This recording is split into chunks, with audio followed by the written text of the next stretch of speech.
tenemos de ponente a Vaselis, ustedes lo conocen, es organizador del seminario con nosotros, animó este semestre. Yo podría decir que es uno de los estudiantes más avanzados que tengo. Él ha tomado clase conmigo desde hace como año y medio más o menos, varios cursos. Él se caracteriza por ser una persona en realidad muy analista, muy preguntona y muy, muy inteligente. Además de que tiene conocimiento de varios temas, se puede platicar con él prácticamente de cualquier cosa relacionada a las matemáticas. Y para mí es un gusto enorme que se haya animado a darnos una plática el día de hoy. Y de hecho el tema que él toca es uno de los temas que más me gustan y que nos hacía falta un tema de estos en nuestro seminario.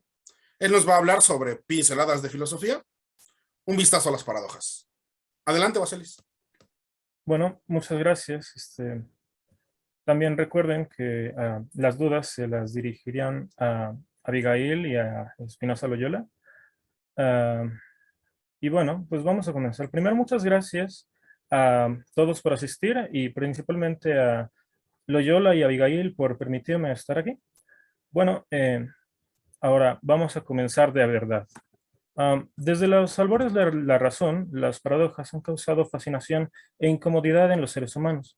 Se dice que la paradoja del mentiroso causó la muerte por agotamiento de tanto pensar en ella, del filólogo, gramático, poeta y lógico Filetas de Cos, allá por el lejano siglo III a.C. Me tomé la libertad de traducir el epitafio tanto lírica como literalmente, con perdón de los amantes de la poesía griega. Hoy trataremos de entender algunas paradojas, así como a sus soluciones, sin morir en el intento. Antes de hablar de paradojas, debemos tener claros ciertos conceptos. En particular, primero, ¿qué es una contradicción? En lógica, una contradicción ocurre cuando una proposición entra en conflicto consigo misma o con uno o varios hechos establecidos previamente como verdaderos, dando como resultado una tabla de verdad cuyas entradas son todas falsas. Además, acudiremos a tres principios fundamentales de cualquier lógica razonable. El principio de no contradicción de Aristóteles, para nuestra charla de hoy, puede resumirse en una afirmación no puede ser verdadera y falsa simultáneamente. O sea, que es verdad que no ocurre P y no P a la vez. El principio del tercero excluido nos dice que una proposición es o bien verdadera o bien falsa, sin una tercera opción. Ya sea P una proposición, entonces se cumple que P es verdadera o la negación de P es verdadera. Además, el principio de explosión enuncia que cualquier proposición se puede demostrar a partir de una contradicción. Consecuencia de esto y de los teoremas de Gödel es que un sistema se dice absolutamente consistente si al menos una fórmula bien formada del lenguaje formal no es un teorema. Es decir, si al menos una fórmula no se puede deducir con el sistema que tenemos. Ahora bien, ¿qué es una paradoja?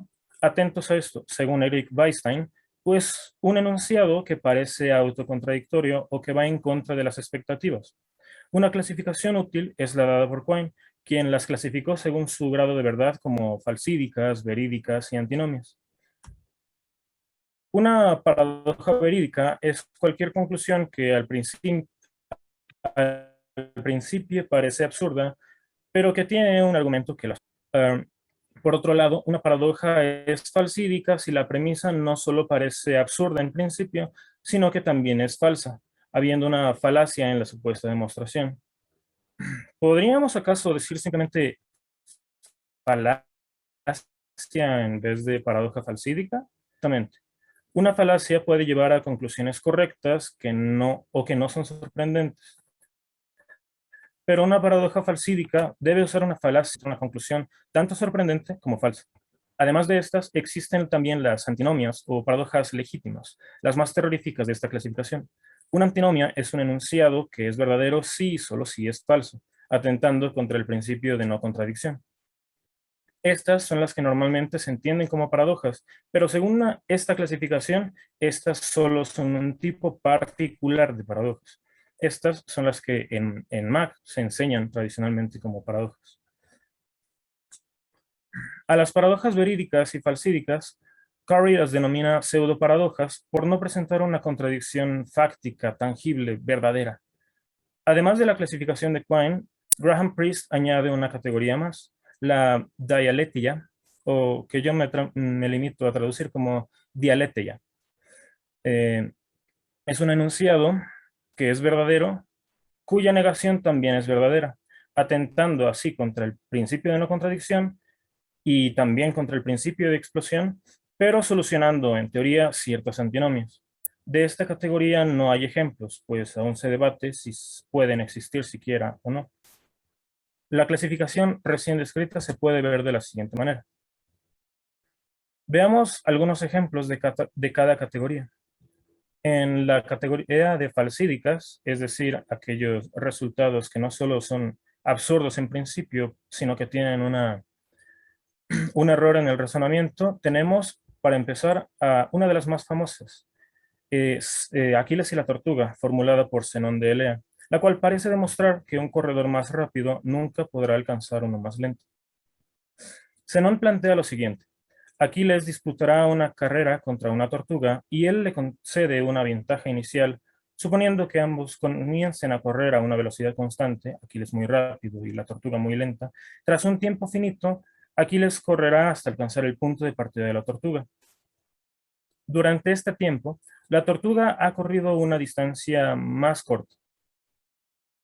Aquiles tardará un poco de tiempo en recorrer esta distancia, intervalo en el que la tortuga habrá avanzado un poco más, por lo que a Aquiles aún le queda algo más de tiempo para llegar a este tercer punto, mientras la tortuga continúa avanzando.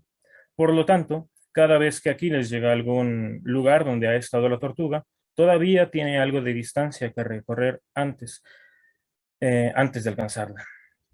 De este modo, Aquiles nunca llegará a superar a la tortuga y ni siquiera a alcanzarla, pues alcanzarla supone cumplir un número infinito de tareas, cosa imposible, según Zenón.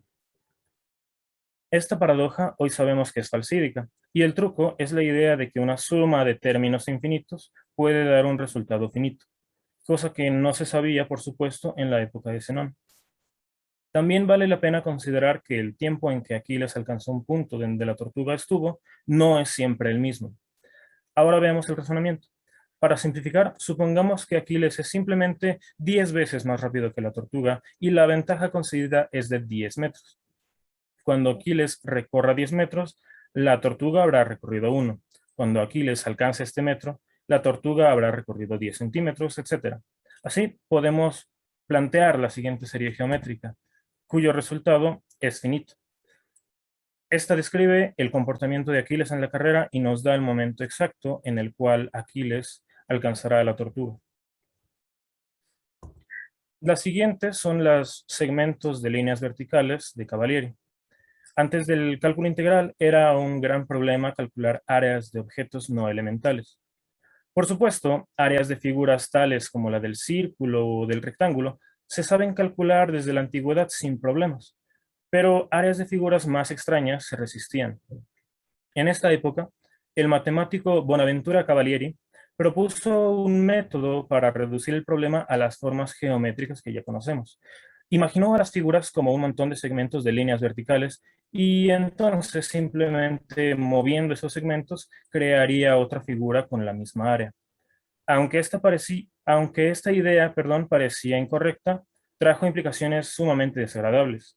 Una línea tiene grosor cero y por lo tanto su área también es cero. ¿Acaso sumar un montón de ceros nos da como resultado un área no nula? ¿Y qué pasa con los triángulos que tienen distintas áreas pero la misma altura? Eh, Al final de cuentas, los mismos segmentos que componen a un triángulo componen al otro. Esta es la esencia paradójica de la idea de Cavalieri. Para resolver estos problemas fue necesario acudir a la idea de límites. Así, en vez de grosor cero, tenemos rectángulos de áreas no nulas que van aproximándose a la nulidad, pero sin llegar nunca a ella. Esto, por supuesto, evita el problema de la suma de ceros dando algo distinto de cero, puesto que, para empezar, no estamos sumando ceros. Y además, evita el problema de los triángulos, dado que cobra relevancia no solo la altura, sino también el ancho del triángulo. Esta situación fue un importante paso para la creación de la integral. Y para terminar esta sección, veamos a la paradoja de la barbería, que no es la famosa paradoja de Russell, de la cual vamos a hablar más adelante, sino una formulada por el matemático Charles Lutwidge Dodson, mejor conocido como Lewis Carroll. La plantea así. Joe y Jim se dirigen a la barbería. Explican que hay 3 barberos que viven y trabajan en el local, Alan, Beto y Carl, y algunos o todos ellos pueden estar dentro. Tomaremos las siguientes proposiciones atómicas para denotar estas circunstancias. Jim, además, nos da 2 axiomas. Primero, el sitio está definitivamente abierto, de modo que al menos uno de los barberos debe estar ahí.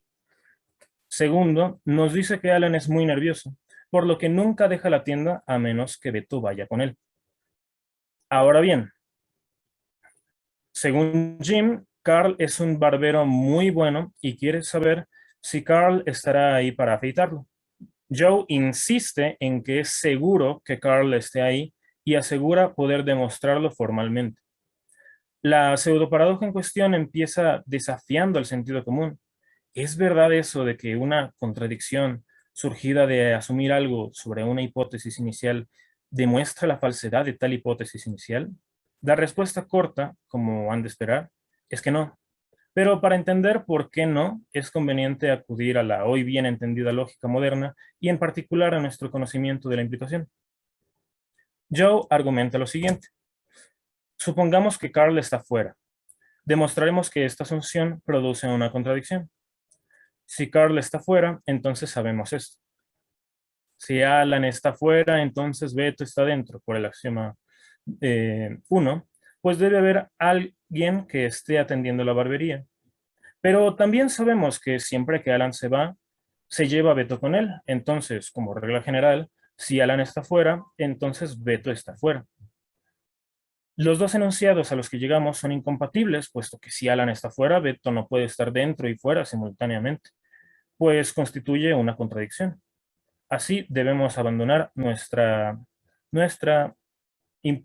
asunción de que Carl no estaba y concluir que Carl necesariamente debe estar en la barbería. El problema con esta demostración es que Joe asume erróneamente que la oración de 4 produce una contradicción. Nuestro moderno entendimiento sobre la implicación nos dice que estas implicaciones no son incompatibles y que lo que tenemos en realidad es que la negación de C implica A. Asumir la negación de C y la negación de A es lo que nos da una contradicción.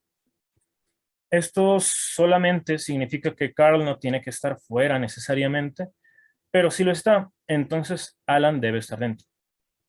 Cabe mencionar que para que 2 condicionales sean inconsistentes, estos deben ser, por ejemplo, así. Con sus respectivas equivalencias, ahora sí llegamos a una contradicción, puesto que no se puede cumplir que A o B, pero ni A ni B. Veamos ahora algunas de las paradojas verídicas. Estas son paradojas que desafían la intuición, pero que tienen un argumento que los respalda. Supongamos que tenemos 100 kilogramos de papas hidratadas al 99%. Si las deshidratamos hasta que alcancen el 98%, ¿cuántos kilogramos tendríamos? Me gustaría pedirles que propongan sus respuestas en el chat de esta reunión. Primero, debemos entender que hay 1 kilogramo de papa sólida que permanecerá intacto en toda deshidratación. Es decir, si las deshidratamos totalmente, el 100% del peso total será 1 kilogramo, que es la papa sólida. Similarmente, al deshidratar las papas hasta el 50%, ese kilogramo de papa sólida representará un 50%, es decir, la mitad del peso total. Por tanto, si las deshidratamos hasta el 50%, el peso total va a ser de 2 kilogramos.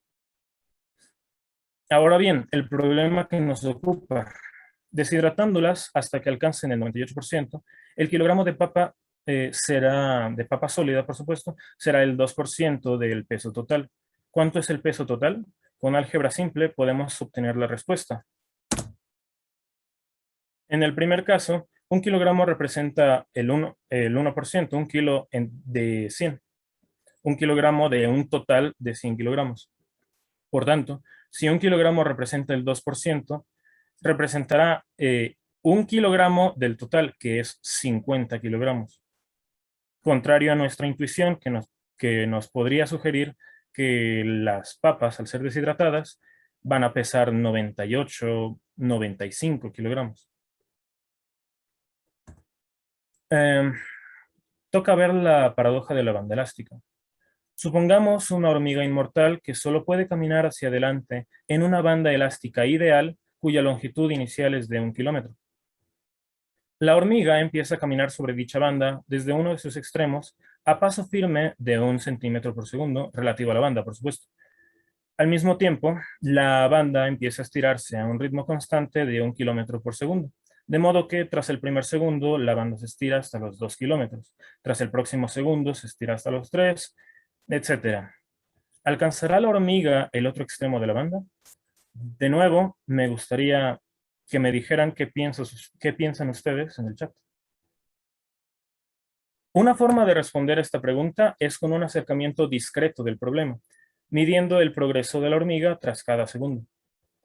Primero, notemos que la banda, al estirarse, no solo alarga el trecho por recorrer, sino también la distancia que ha recorrido. Entonces, el estiramiento también arrastra a la hormiga y se mantiene la proporción que la hormiga ha recorrido. Recordemos que 1 kilómetro contiene 100.000 centímetros y podemos decir que la hormiga habrá llegado al otro extremo de la banda cuando el recorrido, en términos de la proporción, de la distancia total, por supuesto, alcance el 1. Entonces, tras el primer segundo, la hormiga habrá recorrido un 100 milésimo del recorrido. Tras el siguiente segundo, habrá recorrido un 200 milésimo más del total. El próximo segundo habrá recorrido un 300 milésimo y así sucesivamente. Después de K segundos, la hormiga habrá recorrido esta expresión de aquí y lo que está entre paréntesis es una conocida serie divergente, la serie armónica. Esto significa que, dado un número, sin importar lo grande que sea, la serie armónica eventualmente superará a tal número, puesto que esto incluye al número 100.000, por lo que la hormiga definitivamente podrá alcanzar el final de la banda. Si lo que está entre paréntesis es mayor o igual a 100.000, el producto será mayor o igual a 1, que es la condición de llegada de la hormiga.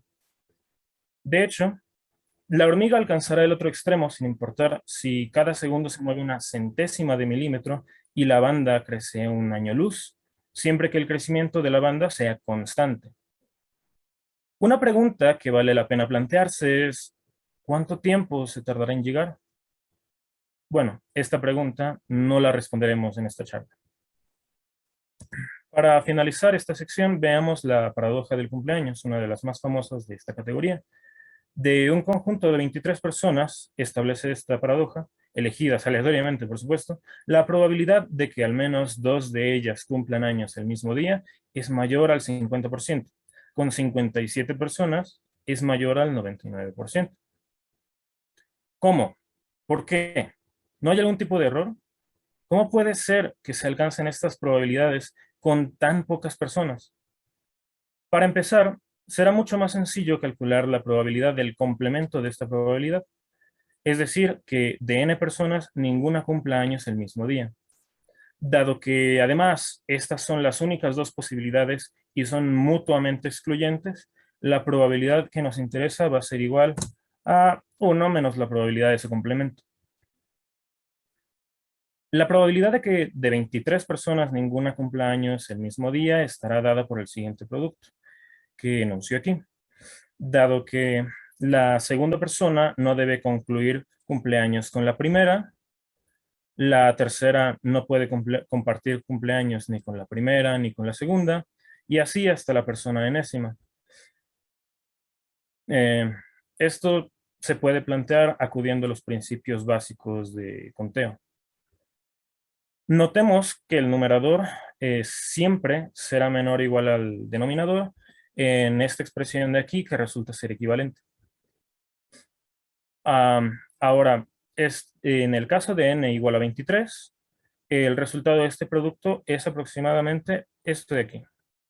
Es decir, que la probabilidad del evento que nos interesa va a ser igual a 0.507297, que es por supuesto mayor que el 50%. Y pues si n es igual a 57, la probabilidad del complemento del evento de A es esta de aquí, que, bueno, aproximadamente, por supuesto. Es decir, que la probabilidad del evento que nos interesa estará dada por esta expresión aproximadamente, y podemos notar que es mayor al 99%. Uno suele confundir el enunciado de esta paradoja con la probabilidad de que un grupo de 23 personas comparta cumpleaños conmigo es mayor al 50%. Por supuesto, esto es erróneo y el cálculo de esa probabilidad constituye un problema fundamentalmente distinto. La clave para entender esta paradoja es que está calculando la probabilidad de que cualquiera del conjunto de personas en cuestión comparta cumpleaños con alguna persona distinta. Veamos ahora las antinomias, que son lo que uno suele pensar con paradojas. Primero veamos la paradoja del mentiroso. La antinomia canónica demuestra que la lógica informal es inconsistente y a continuación la entenderemos. Supongamos que la frase "esta oración es falsa" es verdadera. Entonces, dicha oración nos cuenta una verdad. ¿Cuál? Bueno, que tal oración es falsa. Por tanto, si es verdadera, entonces es falsa. Por otra parte, si asumimos que es falsa, entonces es falso que sea falsa. Y por el principio del tercer excluido y el silogismo de doble negación, esto significa que debe ser verdadera. Así, si es falsa, implica que es verdadera. Finalmente, de ambas suposiciones se extrae que es falsa si y solo si es verdadera. Esto es una antinomia por definición. Quizás se piense que el demostrativo esta sea la responsable de todos los problemas, pero en nuestra infinita maldad podemos formular una proposición igualmente conflictiva sin usar demostraciones. Produce una falsidad cuando su cita le precede, produce una falsedad cuando su cita le precede. El razonamiento se repite y se puede demostrar sin dificultad que tal oración es verdadera si y solo si es falsa. La razón es la autorreferencia, es decir, que habla de sí misma. Ahora, quizás se nos ocurra algo como, bien, bueno, si el problema es la autorreferencia, entonces eliminándola, prohibiéndola, deberíamos evitar todos estos problemas. Esto, no obstante, tampoco es cierto. Echemos un vistazo a las dos frases siguientes. La siguiente frase es falsa, la frase anterior es verdadera. ¿Qué oración es falsa? ¿Qué oración es verdadera? ¿Acaso son ambas falsas? ¿Son ambas verdaderas? El problema persiste y no es difícil darse cuenta. ¿Cómo entonces atacaríamos esta paradoja? Alfred Tarski crea, motivado por esta paradoja, la jerarquía de los lenguajes. Esta consiste en distinguir entre el lenguaje objeto, es decir, el lenguaje que utilizamos para describir la realidad y nuestra percepción de ella, y el metalenguaje, es decir, el lenguaje que va a hablar sobre el lenguaje objeto, que es de hecho más rico que el lenguaje objeto. Asimismo, para establecer verdades es útil acudir a la siguiente convención de verdad, o esquema T. Sea P una oración cualquiera, L un lenguaje y X el nombre de P, decimos que X es verdadera en L si y solo si se cumple P. ¿Qué significa esto? Bueno, vamos a entenderlo con un ejemplo. La nieve es blanca es verdad en español si y solo si ocurre que, en efecto, la nieve es blanca. Notemos que los enunciados serán verdad en algún lenguaje. No podemos decir, por ejemplo, que la nieve es blanca es verdad en inglés, puesto que la combinación de letras y fonemas que construye a dicha frase no tiene sentido alguno en inglés. Además, Tarski establece que las oraciones que afirmen la verdad de otras oraciones o de sí mismas deben estar en un metalenguaje, en un lenguaje de nivel superior. De este modo, la oración "esta oración es falsa" queda esta oración es falsa en L1, que será verdad en L2 si y solo si es falsa en L1. Ya no ocurriría necesariamente que si tal oración es falsa en L1, entonces es verdadera o es necesariamente falsa en L2, y esto disuelve la paradoja del mentiroso. Ahora sí, vamos a ver la paradoja de Russell. La famosa paradoja de Russell, que demostró que la teoría original de conjuntos formulada por Cantor es inconsistente, tuvo una construcción motivada por los conjuntos que no pertenecen a sí mismos. Entendamos esto primero a través de ejemplos y no ejemplos. El conjunto de libros no es un libro, por lo que no puede contenerse a sí mismo. Pero el conjunto de ideas abstractas sería una idea abstracta, así que debe incluirse a sí mismo en sus elementos. Por otro lado, tenemos que el conjunto de hombres no es un hombre, pero el conjunto de cosas sí que es una cosa, siendo un poco laxos con la definición de cosa. Ahora, Russell hace la siguiente reflexión. Si, disculpen, si R es el conjunto de todos los conjuntos que no pertenecen a sí mismos, ¿acaso R está en R? Vamos a atacar estas situaciones por casos. Notemos que algo será elemento de R únicamente si satisface la condición que define a R por el axioma de comprensión, es decir, que no sea elemento de sí mismo. Así, si R es elemento de R, entonces tiene que satisfacer la condición que lo define, o sea, que R no es elemento de R. Por tanto, si está en R, entonces R no está en R, como se deduce aquí, por modus ponendo ponens. Por otro lado, si asumimos falso que R está en R, tenemos el caso 2. Recordemos que por el mismo axioma de comprensión, R formará parte de R si y solo si R no está en R. Como R no forma parte de R, entonces tiene que estar incluido en los conjuntos de R. Por la ejemplificación universal y por modus ponendo ponens se deduce que R va a estar necesariamente en R. Así tenemos que tenemos el hecho de que R está en R implica el hecho de que R no está en R y viceversa. Tenemos el hecho de que si R no está en R, entonces R está necesariamente en R. De estas dos conclusiones, R está en R sí y solo sí, R no está en R. Esto es una contradicción terrible que hace explotar a la teoría intuitiva, ingenua o informal de conjuntos. Russell ataca esta antinomia desarrollando la teoría de los tipos. En su versión más simple, se resume a que no todas las entidades son del mismo tipo lógico. Los individuos serán de tipo 0, las clases de individuos del tipo 1. Las clases de tipo 1 van a ser de tipo 2, y así sucesivamente. Las clases de individuos son aquellas formas de agrupar a los individuos, y así sucesivamente.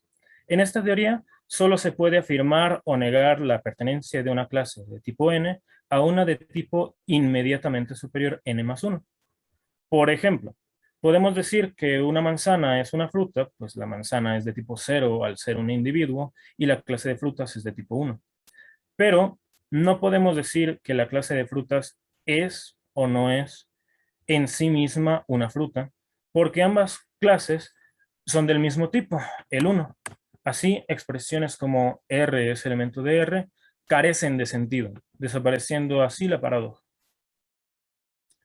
Por otro lado, Zermelo, en su axiomática, modifica el axioma que hace posible la construcción de un conjunto como el de Russell, sustituyendo el axioma de comprensión por un conjunto de axiomas, o una serie de axiomas, que permiten la construcción de los conjuntos. En particular, el de separación tiene una enunciación ligeramente, pero suficientemente distinta, que ya nos deduce la creación de un conjunto como el de Russell. Con esta axiomática hemos disuelto la paradoja de Russell. Y para finalizar, veamos la paradoja de Curry. Esta paradoja recibe su nombre del lógico Haskell Brooks Curry y tiene sus versiones en la teoría ingenua de conjuntos, el cálculo lambda y la lógica. A pesar de no presentar una contradicción por sí misma, serviría para demostrar verdadera cualquier proposición, incluidas las falsas. A menudo decimos frases como, si no me equivoco, mañana es jueves. Si no mal recuerdo, la entrega es el lunes. O, si tengo razón, dejé las llaves en la mesa. Todas estas oraciones se pueden traducir a la menos común. Si esta oración entera es verdadera, entonces es verdad esto. Formalmente, esto se puede ver como C igual a C implica A. Vale la pena preguntarse, ¿puede ser falso C? Recordemos que una implicación es falsa si y solo si el antecedente es verdadero, es decir, se queda como está, y el consecuente es falso, es decir, se le añade una negación. Conjuntándolos, y bueno, esto es lo que significa, esto es lo que se deduce de la negación de C. Ahora, por simplificación de esta premisa, como C y la negación de A son verdaderas, podemos simplemente agarrar a C. Y de este modo tenemos a C y a no C. Por lo tanto, asumir la negación de C nos da una contradicción, tanto C como no C. De este modo, perdón, C no puede ser falso. Ahora bien, ¿qué pasa si C es verdadero? Pues bueno, si C es verdadero, podemos asumir C, pero no solo asumimos C, sino que como C denota esta oración de acá, o esta premisa de acá, podemos también asumir esto. Dado que tenemos la implicación y el antecedente verdadero, podemos asumir el consecuente, por modus ponendo ponens, concluyendo así en A. De este modo, podemos demostrar A sin importar si A es falsa en primer lugar. Por el razonamiento reciente, la frase, si esta oración entera es verdadera, entonces México colinda con China, demuestra inequívocamente que México necesariamente colinda con China. Pero esto es falso a todas luces. No parece tener fácil solución. Además, hay dos problemas relevantes con la paradoja de Curry. Primero, no es claro que hay que rechazar o limitar para bloquear la paradoja. Resulta aún más complicado identificar cuál es el problema que genera la paradoja si se considera importante conservar la autorreferencia y el esquema T junto con los silogismos que conocemos o el axioma de comprensión. Y segundo, el principal problema es que muestra que algunas teorías son triviales, sin concluir en una contradicción. Normalmente buscamos que las teorías sean consistentes, es decir, no contradictorias. Pero esta paradoja muestra que las teorías consistentes pueden ser triviales, pues demuestran cualquier oración o fórmula.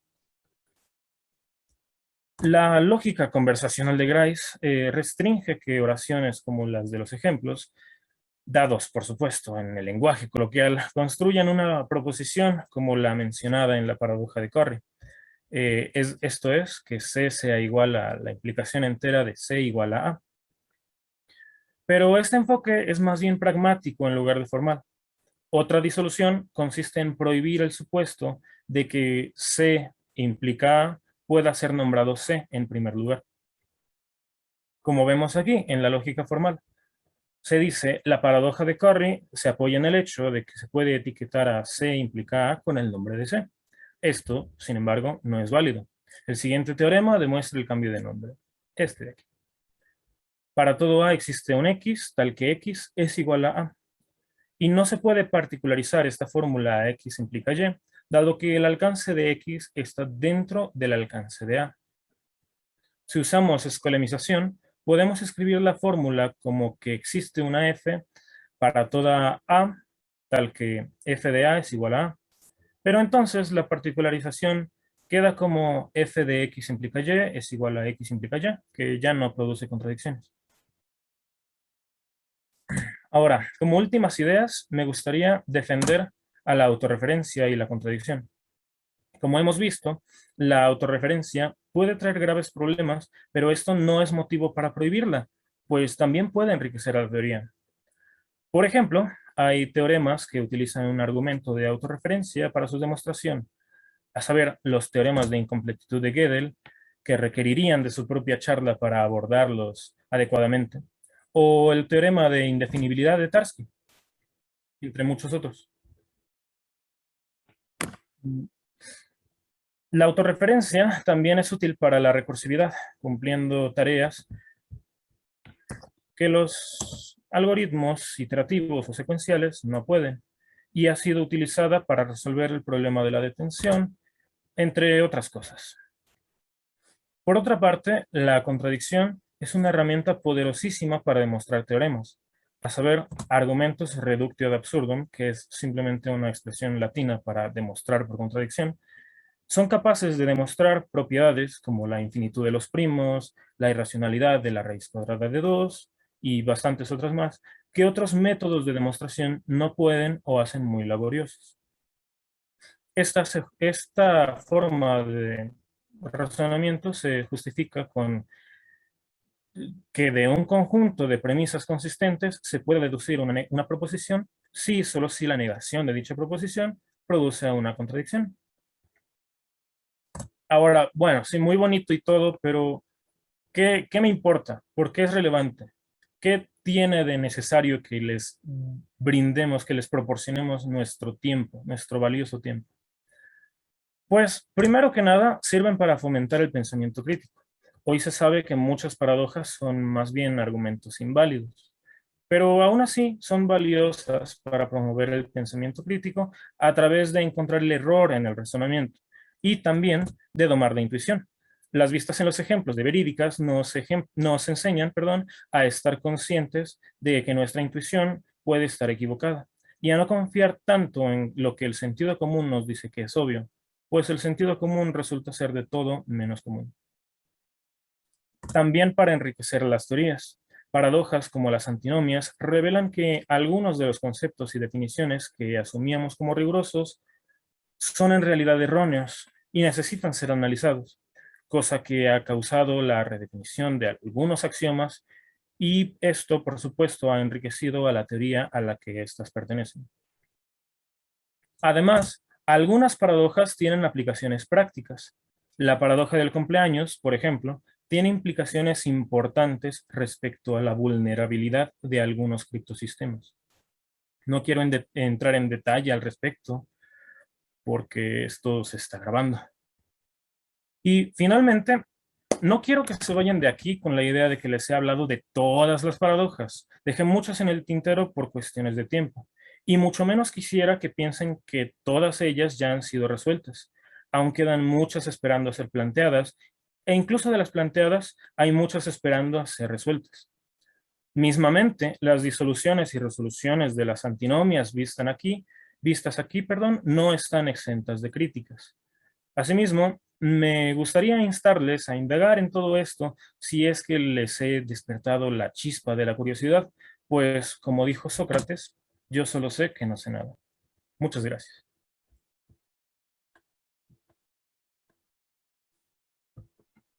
Te voy pasando las preguntas fáciles. Sí. La primera dice, ¿podrías matizar un poco el principio de explosión? Sí, el principio de explosión.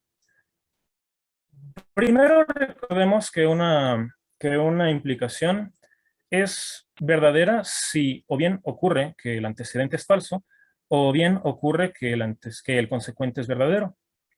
Y bueno, si partimos de una falsedad, entonces la implicación eh, es verdadera para cualquier proposición. Esto significa que, bueno, por modus ponendo ponens tenemos una falsedad, una implicación verdadera, una falsedad que de hecho estamos asumiendo como verdadera, una implicación verdadera, y finalmente por modus ponendo ponens se puede demostrar la, la propiedad A, sea cual sea la propiedad A.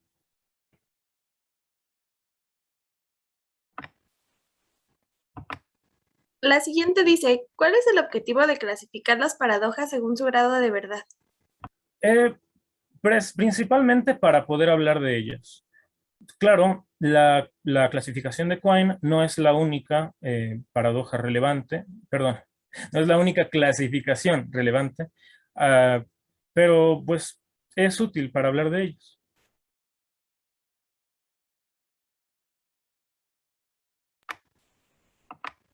La siguiente es, ¿por qué no respondiste cuánto tiempo tardará en llegar la hormiga? ¿Es difícil saberlo o simplemente porque se salía del tema? Y la siguiente dice, ¿cómo podríamos saber cuánto tarda la hormiga en llegar?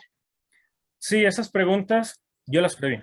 Y es que no las vamos a abordar, no vamos a responder esa pregunta en esta charla, porque bueno, primero que la fuente que utilicé, que es la de Gardner, nos da simples aproximaciones al resultado. Nos dice que va a alcanzar el final de la cuerda, en el caso particular que di, este, antes de llegar a los 2 elevado a 200.000 segundos. Y da otra aproximación, que es una más refinada, e elevada a 100.000. La idea es que la serie armónica, aunque es divergente, diverge muy, muy lento. Y para resolver esta pregunta, no nos es tan conveniente utilizar el enfoque discreto del problema, sino que hay que meternos más a la solución analítica. Y además, bueno, la respuesta completa, si bien se puede encontrar en Wikipedia, es un número tan grande que no me gustaría pronunciarlo.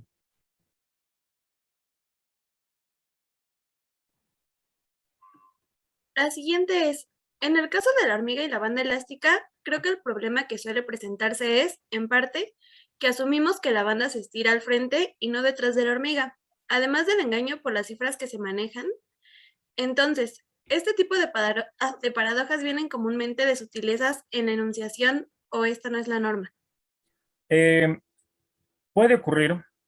Dejé muchísimas paradojas que acuden a términos vagos por cuestiones de tiempo, pero pues una enunciación muy sencilla de una paradoja como esas es la del barco la del barco.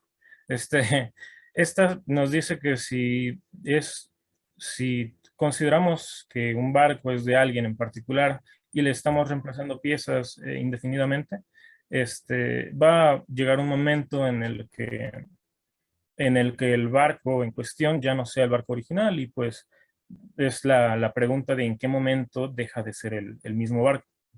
Esta y muchas otras se pueden clasificar como paradojas de vaguedad, pero no es el propósito de esta charla meternos con ellas.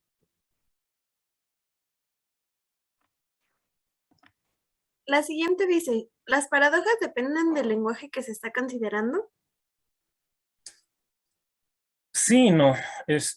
Por supuesto, el lenguaje, el, las paradojas pueden surgir en lenguajes formales y en lenguajes no formales, como lo es el caso de la paradoja del mentiroso. Este, La paradoja del mentiroso resulta que surge en muchas áreas, pero y sobre todo la paradoja de Curry, a pesar de que las dialeteia, como mencioné al principio, resuelven ciertas paradojas, es decir, lógicas que acepten dialeteias pueden ser inmunes a la paradoja del mentiroso, resulta que no son inmunes a las paradojas de Curry.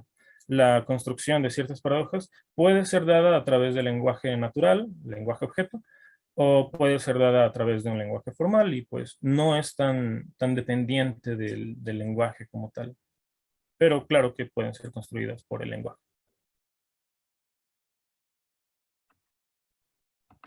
La siguiente dice, ¿cuál es el problema con la dialeteia que no hay ejemplos? Bueno, es que es una proposición sumamente reciente. O sea, se propuso muy recientemente, quiero decir. Y y todavía está en disputa porque la las lógicas que acepten dialeteia son llamadas paraconsistentes y ya no son la lógica tradicional que a nosotros nos gusta trabajar. Igual el trabajo de Graham Price sobre las dialetillas no está exento de críticas.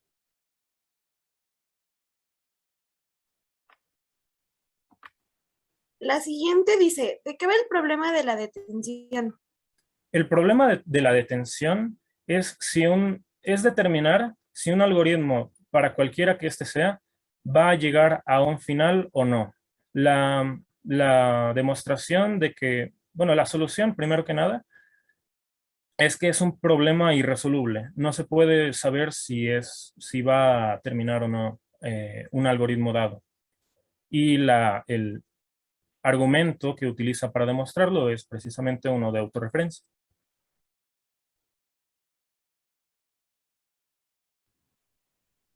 Y por último, dice, ¿cómo es que existe el tipo de paradoja de la cual no había ejemplos y nunca ha existido? Ajá, precisamente. Es una proposición sumamente reciente, es una clasificación. La idea es clasificarla según el grado de verdad, pero pues se ha escrito muy poco al respecto. Y de hecho, si quieren indagar en el tema, pues son bienvenidos a hacerlo, no tengo ningún problema y de hecho los insto a hacerlo. Espera, hay una última. Sí, Ajá, claro. aquí también hay un comentario ahorita, vi. Ahorita Sale, vi el sale. tuyo y ahorita voy con este. Sale. Dice, ¿crees que las paradojas son una parte inherente de la lógica o son una manifestación de algo que falta?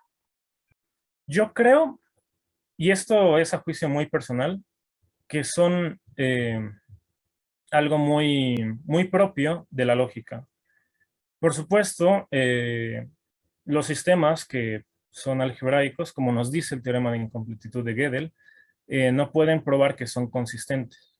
Y bueno, podemos disolver muchas paradojas, pero pues nos queda el bichito de que si a lo mejor no hay algunas otras paradojas que se puedan construir con las reglas que trabajamos, a pesar de haber restringido alguna regla, como pasa con los axiomas de Zermelo.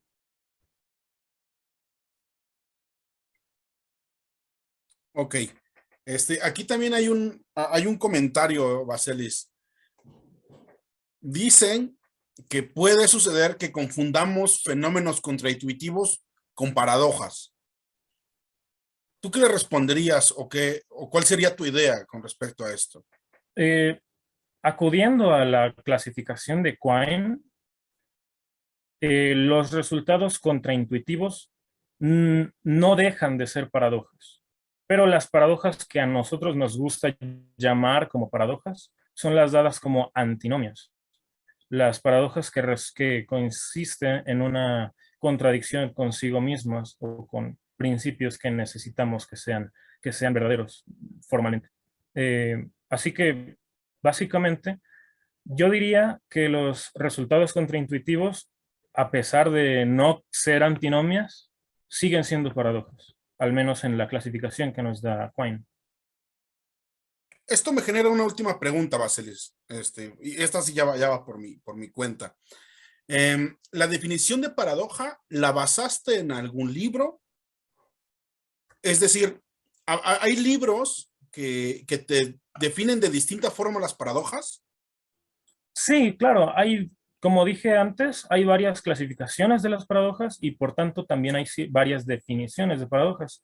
Russell, por ejemplo, las clasifica en 7 tipos, Peano y Ramsay las clasifica en 2 tipos, pero sí, nosotros estamos trabajando con la definición de paradoja, que es un enunciado que parece autocontradictoria o que va en contra de las expectativas. Y bueno, sí, lo basé en The Ways of Paradox de Quine y, y en la documentación de Wolfram respecto a las paradojas, que fue hecha por Eric Weinstein.